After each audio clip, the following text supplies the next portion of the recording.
Hey, this is Dizzy Reed from Guns N' Roses, and you're watching GNR Central. Yeah!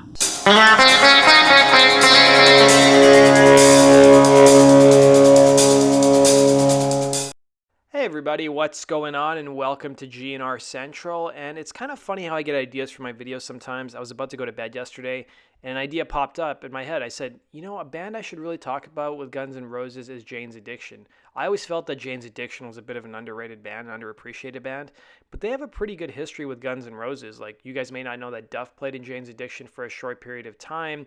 You may not know that Dave Navarro was almost going to be Izzy Stradlin's replacement. And then, of course, Dave Navarro played on a Guns N' Roses song, Oh My God. So we'll talk all about that in this episode. But we first have to talk about the early 90s with Guns N' Roses.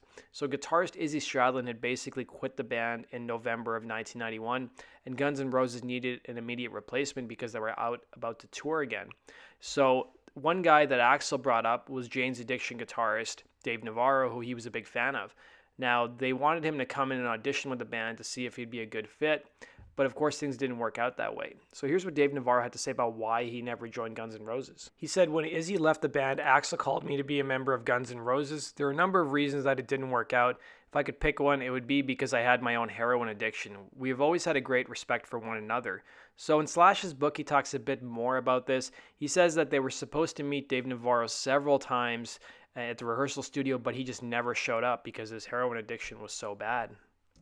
Now, while things wouldn't work out for Dave Navarro in 1991, he would end up hooking up with Axl later on in 1999 on the track Oh My God. So Rolling Stone magazine reported in September of 1999 that Guns N' Roses had cut a new track with Dave Navarro.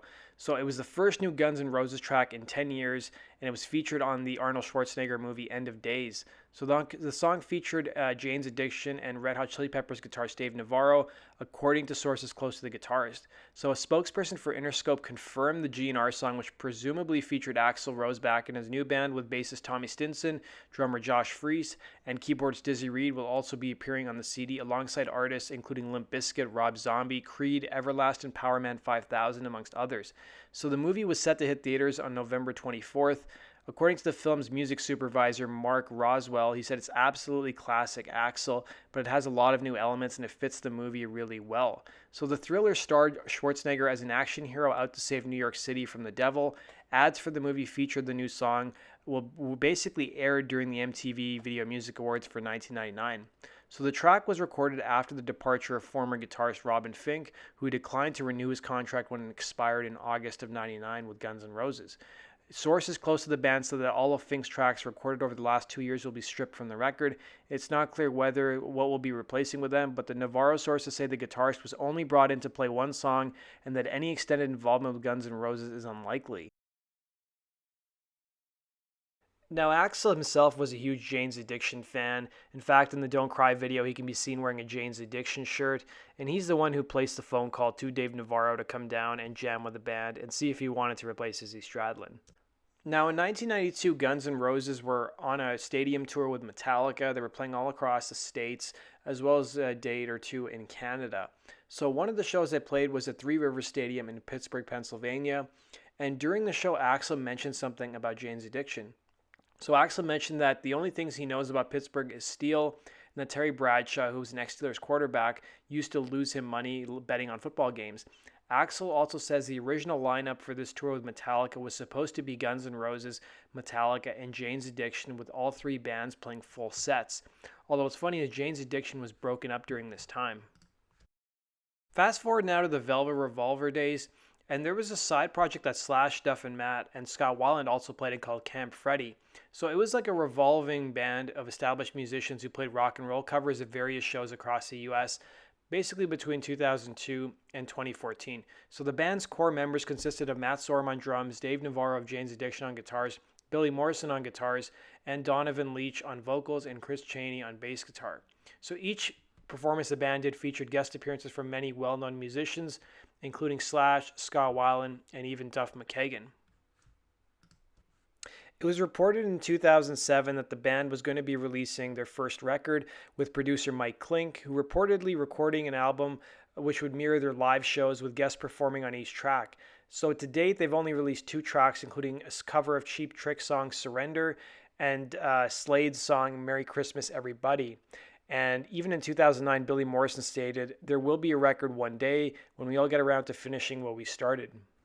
So in a strange twist of fate, Duff punk rock McKagan would end up joining Jane's Addiction in 2010. So Jane's Addiction was in the studio trying to record a new record, and their bassist Eric Avery, who rejoined the band in 2008, had basically left. He wasn't into the idea of recording a new album, so Jane's Addiction needed somebody to help them out, and Duff McKagan was going to be that person.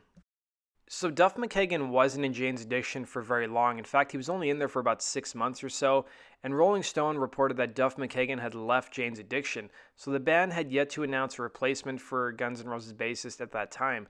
So Jane's Addiction and Duff McKagan have parted ways just 5 months after the band recruited the former Guns N' Roses bassist to play on their new record. So Duff did end up playing some shows with Jane's Addiction, but he didn't end up really playing on the record.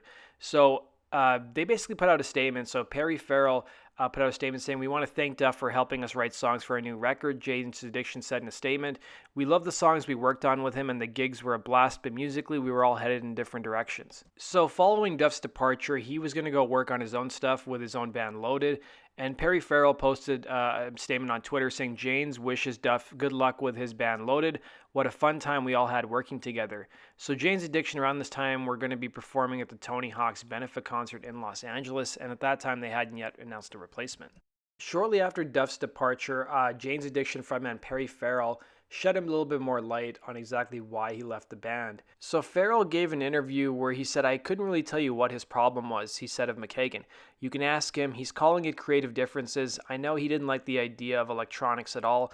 That was his complaint, and we've got our gripes too, but what's the point?"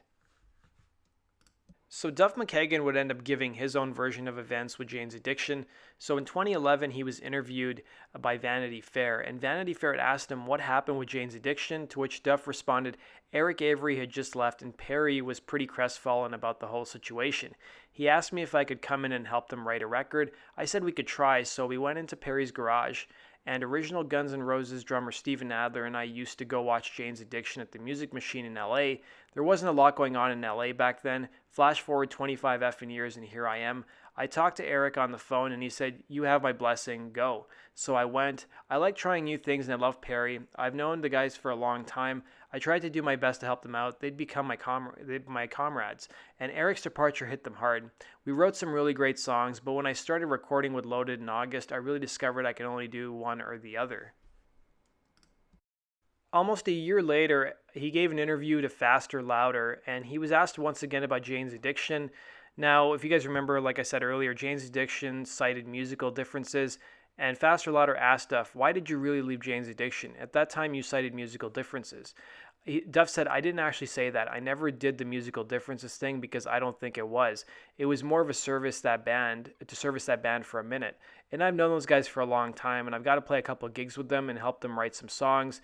They were back on their own feet, and it's weird for me. A guy who's always started his own bands, it's really kind of hard to come into a band with a 20-year plus history and try and fit in.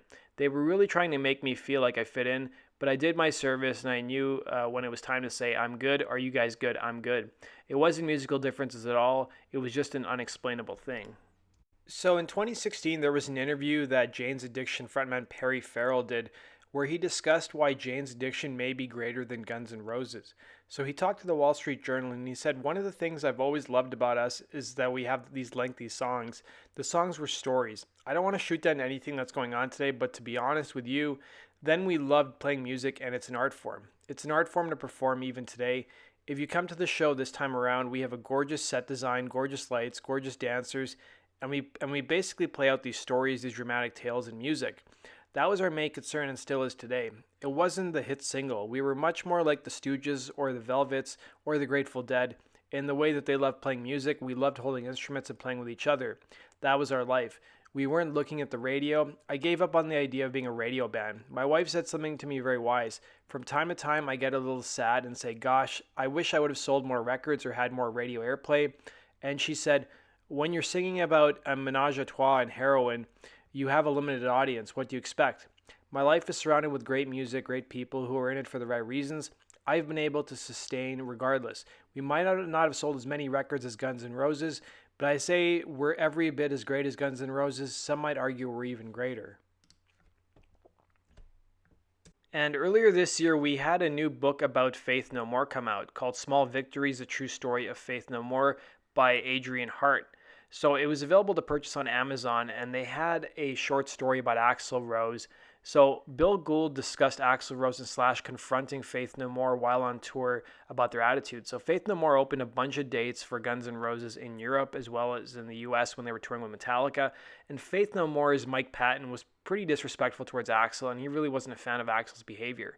So an upset but not irate Rose began his comments by saying, "I only like you guys, Nirvana, Jane's Addiction, and 2 other bands, and all of you hate me. Why do you hate me? It's like I went away and came back to find you guys F my wife." So that does it for today's video, guys. Thanks for watching. I hope you enjoyed that. Let me know if you guys are fans of Jane's Addiction in the comments section below.